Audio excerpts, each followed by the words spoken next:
Hello everyone, स्वागत है आप सभी का आपके अपने यूट्यूब चैनल DLED एजुकेशन में। दोस्तों, आज की वीडियो में हम बात करेंगे नई शिक्षा नीति या न्यू एजुकेशन पॉलिसी 2020 के बारे में। दोस्तों, आज की इस वीडियो में मैं आपको नई शिक्षा नीति 2020 के सभी इम्पोर्टेंट पॉइंट्स को डिटेल में बताऊंगा और हम जानेंगे कि हमारा अब तक का एजुकेशन सिस्टम कैसा था और नई शिक्षा नीति 2020 के बाद का एजुकेशन सिस्टम कैसा होगा, उसमें क्या क्या बदलाव होंगे। इन सभी बातों का डिस्कशन इस वीडियो में मैं आपसे करूंगा। उससे पहले दोस्तों, अगर आप हमारे यूट्यूब चैनल पर नए हो तो प्लीज़ हमारे चैनल को सब्सक्राइब ज़रूर करें ताकि मैं आगे भी आप सभी के लिए ऐसे इंपॉर्टेंट वीडियोस लेके आता रहूं।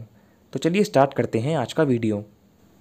नेशनल एजुकेशन पॉलिसी या फिर राष्ट्रीय शिक्षा नीति 2020 में केंद्रीय मंत्रिमंडल ने देश में स्कूली और उच्च शिक्षा प्रणालियों में रूपांतरकारी सुधारों का रास्ता साफ करते हुए राष्ट्रीय शिक्षा नीति 2020 को मंजूरी दे दी है। दोस्तों, काफ़ी लंबे समय के बाद इंडियन गवर्नमेंट ने ये बिल्कुल सटीक फैसला लिया है भारत की एजुकेशन पॉलिसी को बदलने का। बहुत ही लंबे समय से हमारी चली आ रही एजुकेशन पॉलिसी में बदलाव की ज़रूरत थी। केंद्र सूचना एवं प्रसारण मंत्री प्रकाश जावड़ेकर ने बताया कि नई शिक्षा नीति 2020 को मंजूरी दे दी गई है। दोस्तों, ये 34 साल के बाद आपका शिक्षा नीति में बहुत ही बड़ा बदलाव किया गया है। दोस्तों, अब तक हमारा जो एजुकेशन सिस्टम था वो राष्ट्रीय शिक्षा नीति 1986 पर बेस्ड था। इसके बाद भी दोस्तों छोटी मोटी पॉलिसी आपकी भारत की शिक्षा नीति में सुधार करने के लिए चलाई गई थी, लेकिन वो कोई भी अब तक इतनी इफेक्टिव साबित नहीं हुई थी। दोस्तों, राष्ट्रीय शिक्षा नीति 1986 को बदलकर भारत में अब एक नई शिक्षा नीति लागू कर दी गई है। दोस्तों, अब तक के हमारे एजुकेशन सिस्टम में जो एजुकेशन का फॉर्मेट था वो 10+2 पर बेस्ड था, यानी कि आपका हाई स्कूल प्लस इंटरमीडिएट। लेकिन दोस्तों, अब जो हमारी शिक्षा नीति में बदलाव किया गया है उसमें आपका एजुकेशन फॉर्मेट जो है वो 5+3+3+4 इस पे वर्क करेगा। दोस्तों, अब 10+2 के एजुकेशन फॉर्मेट को ख़त्म करके ये नया एजुकेशन फॉर्मेट लागू कर दिया गया है। साथ ही साथ दोस्तों, ministry of human resource development MHRD या फिर मानव संसाधन विकास मंत्रालय का नाम बदलकर शिक्षा मंत्रालय कर दिया गया है। इसके साथ ही दोस्तों, नई शिक्षा नीति 2020 में सकल घरेलू उत्पाद या फिर GDP का 6% अब शिक्षा पे खर्च किया जाएगा। इससे पहले GDP का 4.43% शिक्षा पे खर्च किया जाता था, जिसे बढ़ाकर अब 6% कर दिया गया है। चलिए बात करते हैं भारत के नए एजुकेशन फॉर्मेट 5+3+3+4 के बारे में। दोस्तों, इस नए फॉर्मेट के तहत स्कूल के शुरू के 5 वर्ष की पढ़ाई को फाउंडेशन स्टेज माना जाएगा, जिसमें बच्चों की नींव मजबूत की जाएगी। इन शुरुआती 5 सालों में प्री प्राइमरी के 3 साल, कक्षा पहली और कक्षा दूसरी को शामिल किया गया है। इनमें बच्चों की पढ़ाई खेलकूद, शारीरिक व्यायाम और शारीरिक क्रियाओं द्वारा कराई जाएगी। इसके बाद के जो 3 साल होंगे उसमें क्लास 3 से लेके कक्षा 5 तक के बच्चों को रखा गया है। इसमें बच्चों को उनके भविष्य के लिए तैयार किया जाएगा। इसके सब्जेक्ट आपके गणित, विज्ञान, कला, सामाजिक विज्ञान आदि शामिल होंगे। इसके बाद के जो 3 साल होंगे उन्हें मिडिल एज कहा जाएगा। इसमें क्लास 6 से लेके क्लास 8 तक को शामिल किया गया है, जिसका एक कंप्लीट सिलेबस होगा और इस सिलेबस के तहत ही बच्चों की पढ़ाई लिखाई कराई जाएगी। इसके बाद दोस्तों, जो आपके लास्ट के 4 साल बच जाएंगे उसमें क्लास 9 से क्लास 12 तक को रखा गया है। इसे आपकी लास्ट स्टेज कहा जाएगा। इसमें दोस्तों बच्चों को जो भी सब्जेक्ट पसंद हैं उन सब्जेक्ट्स के प्रति बच्चों में गहरी सोच विकसित कराई जाएगी, जिससे उनकी तार्किक और विश्लेषणात्मक क्षमता का पूरा विकास होगा और जो भी लक्ष्य उन्होंने निर्धारित कर रखे हैं वो उन्हें आसानी से प्राप्त कर पाएंगे। इसके साथ दोस्तों, सबसे इम्पॉर्टेंट बात अब ये है कि स्कूल में जो स्ट्रीम सिस्टम हुआ करता था वो पूरी तरह से ख़त्म कर दिया गया है। यानी कि अब स्कूलों में पहले की तरह स्ट्रीम सिस्टम नहीं होगा। पहले स्कूलों में आपके 3 स्ट्रीम सिस्टम हुआ करते थे। या तो आप साइंस साइड के स्टूडेंट कहलाते थे, या फिर आपके पास कॉमर्स होती थी, या फिर आप आर्ट साइड के स्टूडेंट कहलाया करते थे।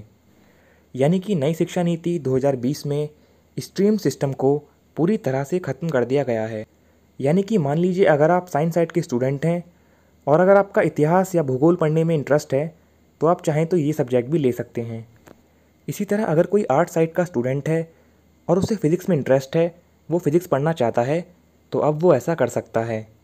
इसके लिए अभी कोई सटीक गाइडलाइन जारी नहीं की गई है, लेकिन धीरे धीरे इसके बारे में हमें पूरी जानकारी दे दी जाएगी।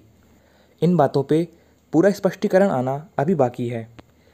दोस्तों, एक और इम्पॉर्टेंट बात यहाँ पे ये है कि आपकी 5वीं क्लास तक की पढ़ाई मातृभाषा, राष्ट्रीय भाषा या फिर क्षेत्रीय भाषा के रूप में कराई जाएगी। दोस्तों, ये एक बहुत ही अच्छा डिसीजन है।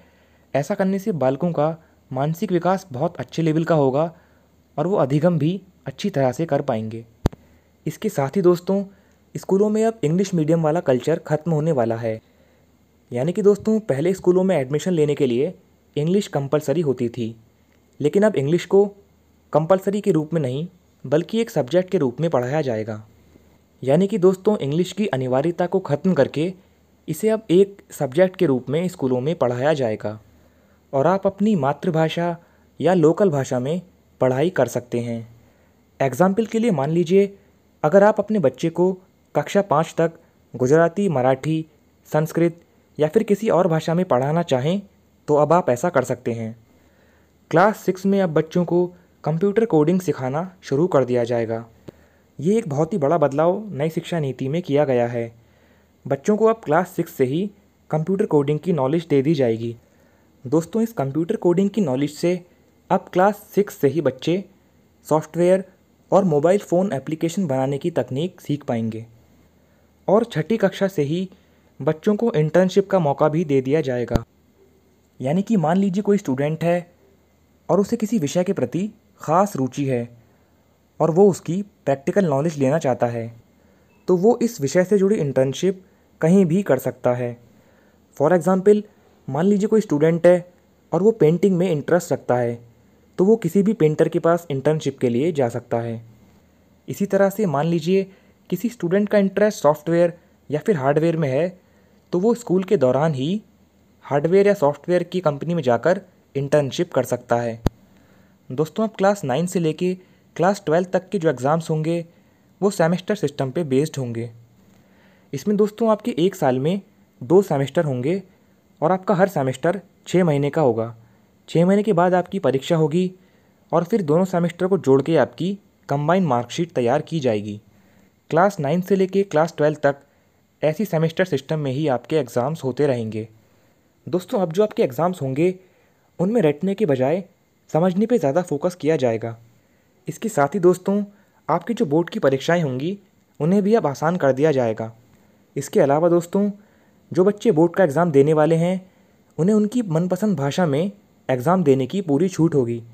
एग्ज़ाम्पल के लिए मान लीजिए, अगर आप बोर्ड के एग्ज़ाम अपनी मनपसंद भाषा हिंदी या फिर इंग्लिश किसी में भी देना चाहें तो अब आप ऐसा कर सकते हैं। इसके अलावा अब स्टूडेंट्स के रिपोर्ट कार्ड को भी पहले की तरह तैयार नहीं किया जाएगा, उसमें भी आपके काफ़ी बदलाव करे जाएंगे।